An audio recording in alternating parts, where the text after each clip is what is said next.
kwentuhan sa mga kagawad at kapitan sa Barangay Tayo. Welcome back mga kabarangay. Alam nyo, nakakatuwa, no? Hindi ko lang lubos na maisip na napakadaming nanonood sa atin at saka napakadaming nagko-comment sa ating Facebook page. At doon nga, maraming mga... Actually, dati mainit ang usapan pero ngayon nagtatawanan na eh.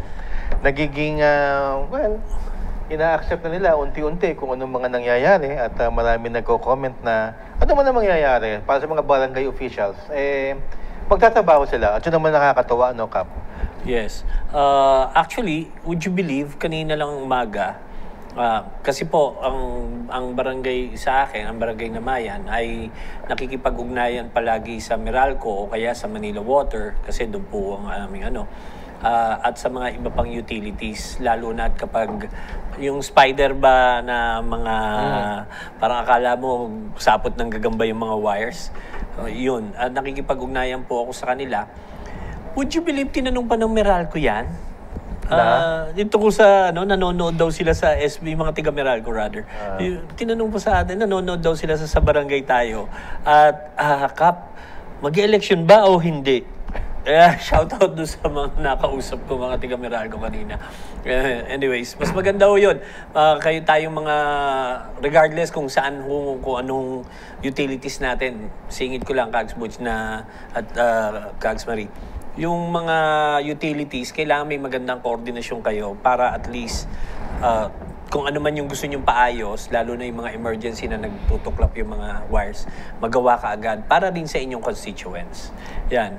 Tutuwa lang ako dahil sinusugan ko lang yung sinasabi ni Kags Butch na mainit ang usaping postponement o term setting. Pero sa FB page natin, nagiging masaya na. At nagiging biruan na nga siya. Nagiging biruan na. Totoo, actually. totoo. Lalo na yung mga iba na nagkakantsawa na wala kang pag-asa yan. Tapos yung iba, matulog na lang tayo. Totoo.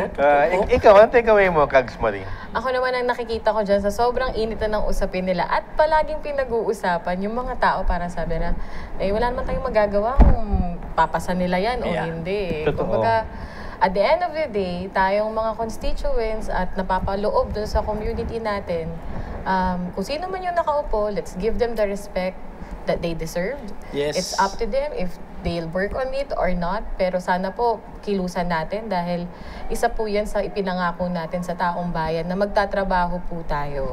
At the same time, yung mga naghihintay naman, parang tinanggap na nila Kags Butch na kasi nagkaroon na ng, actually, nung nagkaroon ng pagpasa sa Senado, nandun na, kumbaga pakiramdam ng mga naghihintay or nag-aantabay kung ito ba ay magtutuloy or hindi. Yes. Ay para bang pakiramdam nila wala nang magagawa.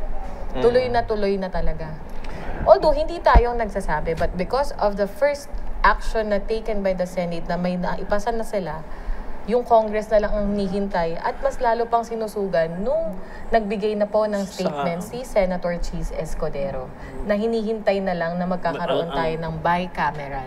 Grabe manifestation na kung saan mangyayari, kung ano mangyayari. Yung manifestation coming from the Congress, ngayon si Senate President. So, ano pa ba sasabihin mo? Common sense na lang yun, di ba? But parang nakakalungkot rin in a way Kasi you were just like few days left pero parang akala mo malabo na pero posible pa pala.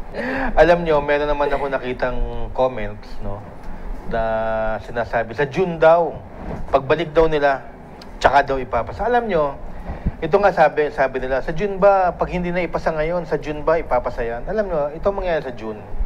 Sa June, 2 linggo na lang sila magkikita. Okay? Tapos mag-a-adjournment sila sine-die. Ang ibig sabihin yon, last na adjournment na po yun.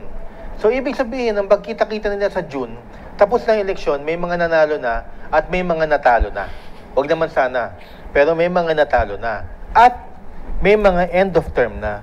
So, anong gagawin mo sa June?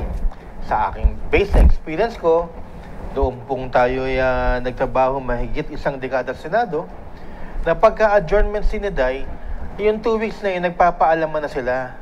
Nagpi-privilege speech na po ang mga senador na thank you, ganito, ganyan. And lahat ng mga papaalis na end of term or kung sino mang natalo, inaayos na yung mga gamit to make room for the new senators. Yan po yung 2 linggo na yan. So, imposible pa na June daw may papasa, binibitin. Hindi ho, sa tingin ko ito ng linggong to. The important thing there is dapat present syempre yung ating mga composition na members, kung sino po yung mga proponents. Yeah, kung sino yung mapapaloob at mapapabilang doon para pag-usapan yung pinaka-provisions na ipapasa nilang batas. May mga proponents na grabe laban. Wala sa survey, di ba? Saka bukod doon, yung katagalan. Actually, may mga nagko-komento po sa YouTube, saka sa bakit hindi na kumilos kaagad si Atty. Mac? Hindi pa pwedeng kumilos kaagad si Atty. Macalintal. Hindi pa ho batas eh. Kung mapapansin nyo, mga kabarangay, nag-react siya at naglabas siya ng statement niya right after na nagkaroon ng approval for third and final reading sa Senado. Tama. Tapos, although yung sinabi niya at binigkas niya, Kagsmuch, kahit siguro tawagan ng kahit presidente ng USC, Atty. Mac, mukhang mahihirapang makumbinsi si Atty. Mac kasi mapaglinlang ang salita na binigkas at binitawan ni Atty. Mac sa media. So, medyo mahirap kainin ulit yun. Diba? Yun yung mga sinasabi mo, tapos biglang magbabak, ka. Kaya nga pumasok na rin siya dun sa pagsasalita niya, pag-ibigay niya ng statement na he is encouraging the president to veto the said law kapag napasa na po ito. Pero ako may 1 minute pa tayo. Meron akong advice. Meron akong para lang makalusot lahat. Hindi mapapahiya ang presidente, hindi mapapahiya ang Kongreso, Senado, at everybody happy. Ako, sasabihin ko sa BICAM na hindi nagkasundo, pero babalik sa 20th Congress. Kailan yon? July. Pa-file, 2026 na ng eleksyon. At least yung mga 2 years, na-serve yung 3 years. And then sa 2026 election, walang tatamaan. Dahil ang BARM sa this year, so walang election ng 2026. Bigyan mo ng 4 years, 3 terms. Na-extend na, makakatakbo pa yung mga nakaupo ngayon, pati second termers. So wala siyang tatamaan, hindi na pahiya ang presidente, at makakaiwas ang Kongreso na magkakaroon ng laban sa Supreme Court. I think kung magkakasundo sila sa 2026, 4 years, 2 terms, wala nang sasagasaan at baka kahit pa paano maibsan yung galit ng ibang tao na ayaw nila ng 6 tsaka ayaw nila ma-cancel ngayon. Hindi pa siya retroactive, progressive pa siya. So constitutional din yon. Hindi siya lihis sa mga measures ng set forth by the Supreme Court. Ewan ko lang. Yun ang sa akin lang. Siguro baka katang isip ko lang yun kasi lagi nating iniisip. Pero ang tingin ko dito, lusod dyan, 2026. Pero alam mo, tama ka, Kap. I agree and I yield to our representative coming from the city of Parañaque. Na tama po yung kanyang mga binigay na puntos about dito na it's a win-win situation. Kasi number 1, 2026, wala tayong eleksyon. Pangalawa, yung sinasabi nga natin na dun sa mga nagsasabi na hindi namin maaabot ang 3 years kasi 2 years lang. Nagamot na. Plus, yung atin pong pagpasa nitong batas na to, it will be progressive. It won't be self-serving din. Election tayo in 2026, tapos ang makikinabang kung sino mananalo doon.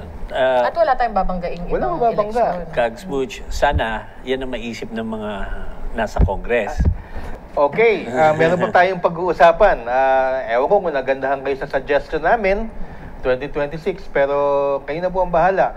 Pag-usapan pa rin natin sa pagbabalik ng Sa Barangay Tayo. Sa Barangay Tayo, ikaw at ako. Nagbibigay ng aral sa mga kagawad at kapitan. Sa Barangay